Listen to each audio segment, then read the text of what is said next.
What's up? Okay, let's talk about chapter 1.6, the theory of vector fields.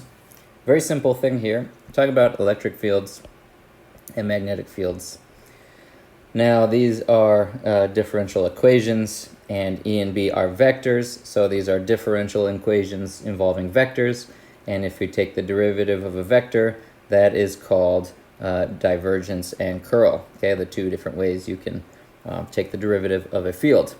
So, Maxwell's theory of electricity and magnetism is four equations, and they are describing the divergence and curl of the electric and the magnetic field. That's it. That's what the four Maxwell's equations are. A vector field that obeys these rules that we've been talking about this whole time. These div-grad curls, these back versus cab rule or back cab rule. Anyway, so what this says, let's say you have a vector field. It could be E, it could be B. We're taking it to be an arbitrary vector field, like the one I've drawn over here. Ooh, arbitrary, okay? Neat. Looks like a palace of doom. Actually, no, it's blue, so it's a palace of joy. Or envy. I don't know. What's blue? Okay, anyway, pay attention. Okay, the divergence of this vector field. When you do that, you get a scalar. Okay, let's call it D, or D. And then the curl of F is a specified vector function, C. So let's say you know that the curl of F gives you this vector, C. So we know what D is, and we know what C is. They are specified. That's what they mean by specified.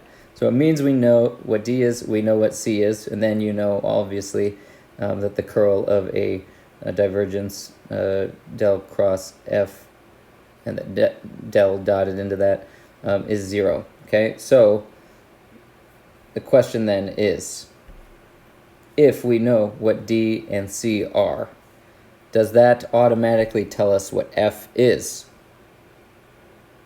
Okay, that's an important question.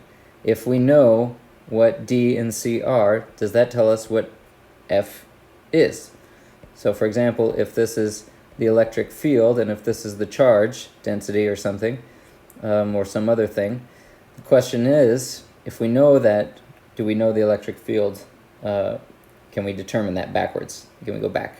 Okay, not exactly. Okay, what we need to do is specify boundary conditions.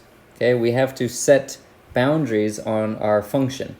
If we set the boundary conditions, then we can know what F and E and B are, as long as we choose appropriate boundary conditions. So, what is a boundary condition? Typically, we require electric fields to go to 0 very far away from the charges. So that is a boundary condition. At very far away, our equation goes to 0. Okay, good. That's an easy boundary condition. You could make the boundary 4. Instead of going to 0, it approaches 4. You could, whatever you do, as long as you specify some boundary conditions, what the function should be, okay, that's just essentially what you're doing, is you're saying, well, I'm going to say a little bit about what this is, and that'll limit what its possibilities are, okay?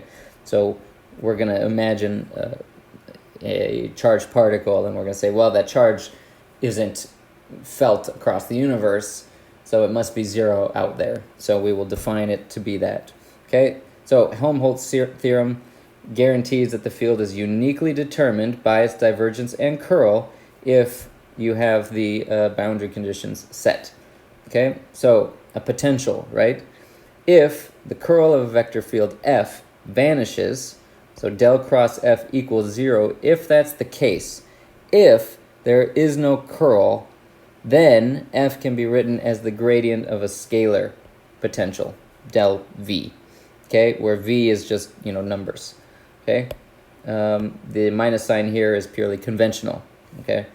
Theorem number 1 says that if del cross F is 0, and the integral from a to b of f dot dl is independent of the path, and f, well, okay, this one is the, and then so you could go from there to there, or here to here, or there to there. Any of these paths, doesn't matter. If you take the integral of the force, f dot dl is the same regardless of the path.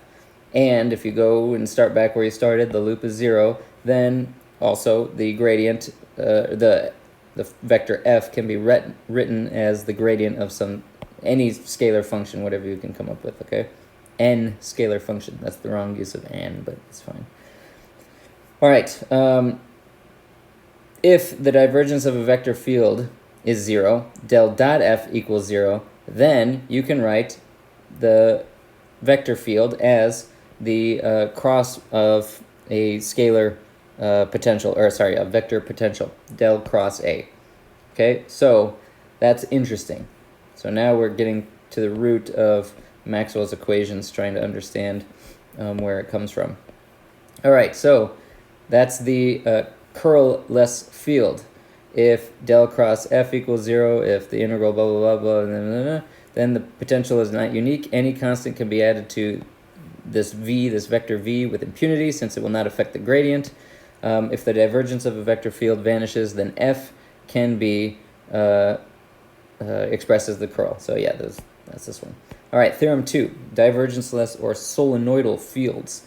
If del dot f equals 0, if the divergence is 0, and the integral dot dA is independent of any surface, going through any surface, for any given boundary line, and the integral f dot dA is 0 for any closed surface, and f is the curl of some vector potential, then the vector potential is not unique. The gradient of any scalar can be added to A without affecting the curl, since the curl of a gradient is 0.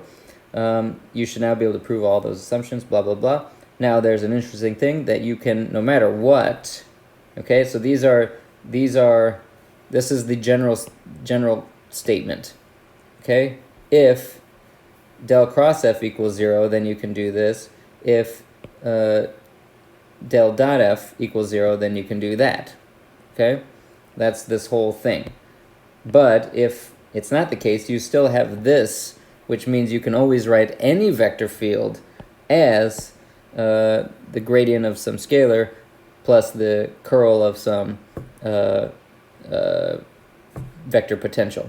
Okay, so these are just rules about the way the divergence theorems shake out. Okay, and you can think about them when we start replacing these random things with actual electric fields and charges. It'll start to make more sense, and we'll get some other things. So what did I draw over here? This is the vector potential. F equals, not the vector potential, the vector field F is equal to x squared z hat.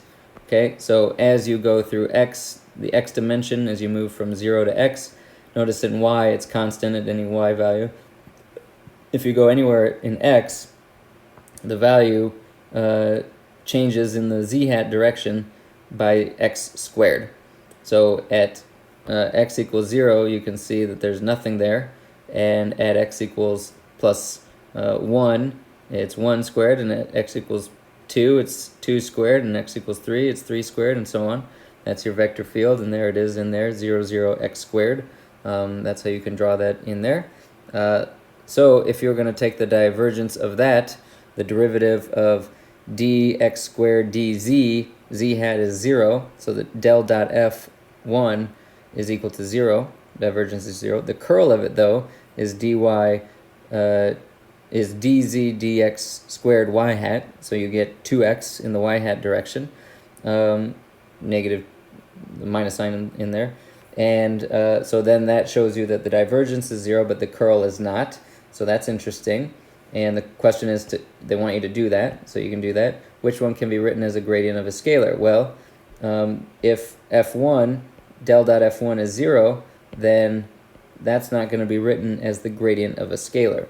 So probably not that one.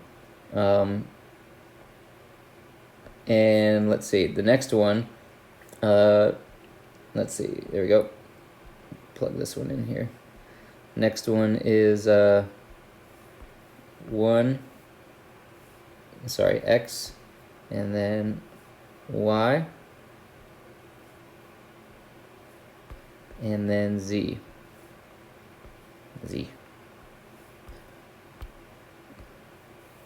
Okay. Return. Delete. There we go. Return. All right. Boom. Okay, so there, look at that, beautiful. Okay, everything's just shooting out from the center. X plus y plus z, right? It's just a radial, everything's flying away. What's the divergence of that? Well, dx x hat, that's 1 plus 1 plus 1, so the divergence of that is 3. So that is not del dot f equals 0, because del dot f is a number. So we can write then that this one we can write as the gradient of some potential, right? Yeah, which one can be written as the gradient of a scalar and which one can be written as the curl of a vector. So the first one, f1, is a curl, right? Because we get a curl and then and so on. Okay. That is so cool. Check that out. Okay, so anyway, so then it's just a couple problems here, and then it puts out the rest of the problems in the chapter. I don't think there's many that I have you do after that. So most of them are the problems in the chapters themselves. Okie dokie. Anyway, go to Math 3D, play around with these vector fields. Try to think about what these mean. Make sure you understand what that means, what this means, what that means. Our integrals of our areas and so on. And see you guys tomorrow. Bye.